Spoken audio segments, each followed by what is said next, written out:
Olá e bem-vindos. Hoje vamos mergulhar nos fundamentos da programação Apex. Vamos usar material da própria Salesforce para tentar destilar o essencial. Exato.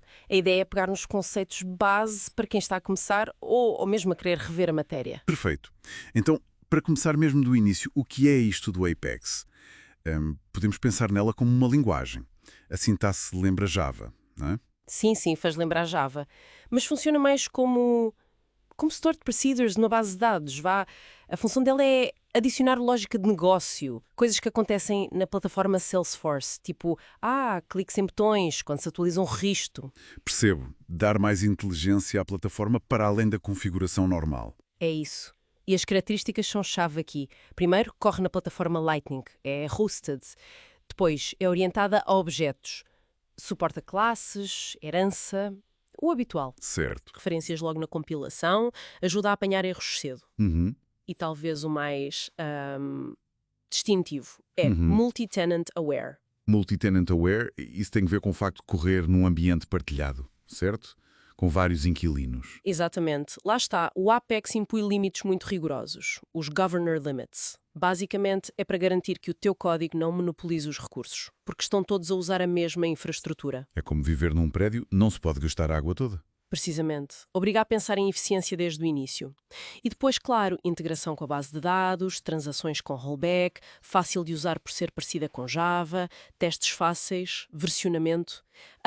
E não é case sensitive. Ok, essa parte do multi-tenant é mesmo crucial, então.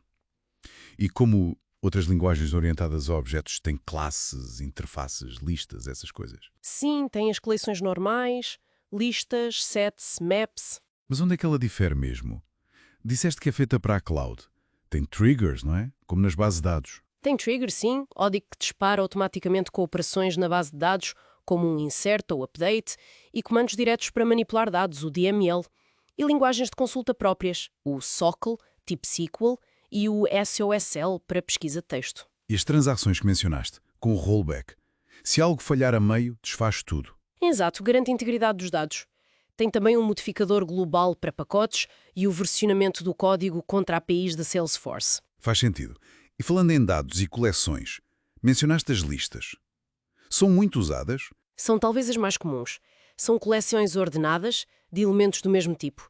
Declaras tipo list string nomes igual a new list string, ou até string nomes igual a new list string.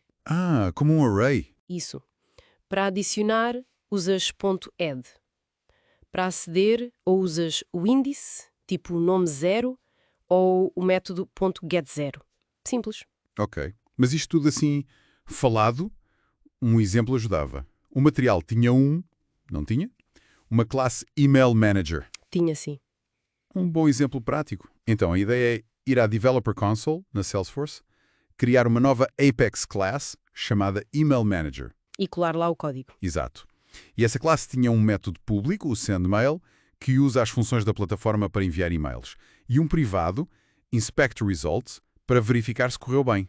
Um método auxiliar, sim. E para pôr isto a funcionar, como é que se testa? Usa-se a janela Execute Anonymous, certo? Na Developer Console. Isso mesmo. Escreves lá umas linhas de código para criar o objeto e chamar o método. Algo como Email Manager em igual a New Email Manager e depois em.sendmail email@exemplo.com, assunto corpo. Exatamente assim.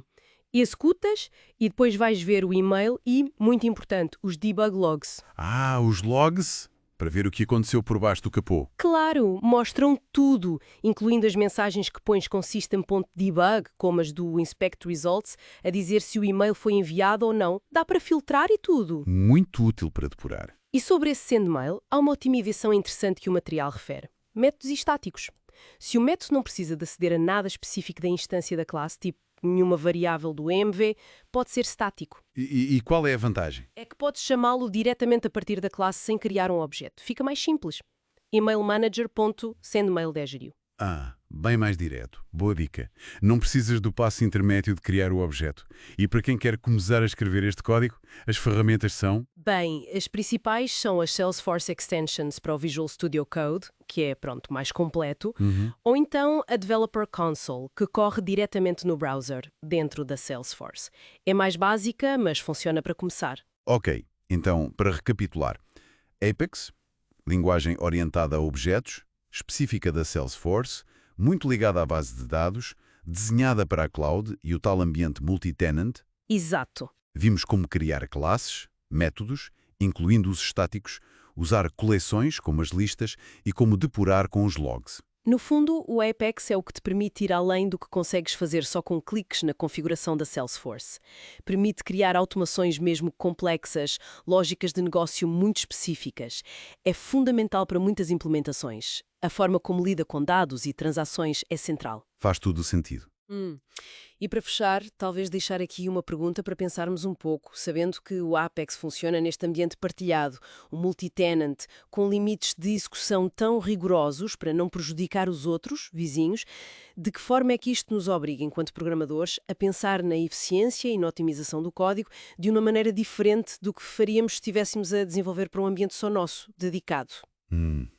Uma boa questão para refletir. Muda mesmo a mentalidade de desenvolvimento.